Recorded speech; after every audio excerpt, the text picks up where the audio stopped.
Ranger, faire le ménage, des gestes pas si anodins pour David Pello. Depuis 2 ans, il souffre d'une forme de sclérose en plaques appelée primaire progressive, qui n'affecte que 15% des patients. Elle attaque le système nerveux central.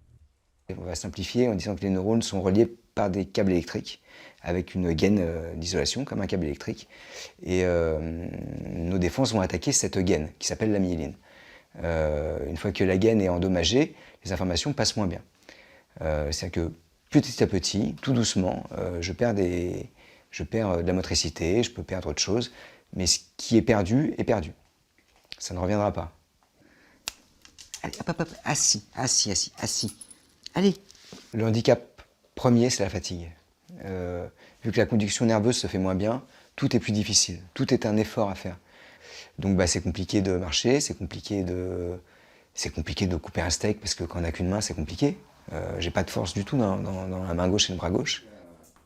Après un premier traitement sans résultat et face à l'absence de solution reconnue en France, il a décidé de se tourner vers une clinique de Moscou.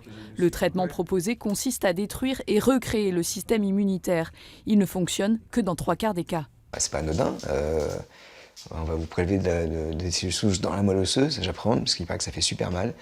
Tout le monde le dit.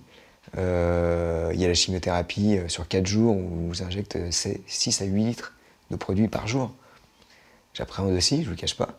Ce que je vois, moi, c'est que la clinique, elle est à plus de 1000 patients et qu'il n'y a pas de décès. Pour financer ce traitement et la longue convalescence, il lui faut 80 000 €. Optimiste, David y croit. Ce bassiste a déjà programmé 4 concerts et lancé une cagnotte sur Internet pour récolter des dons comme autant de fils d'espoir face à la maladie.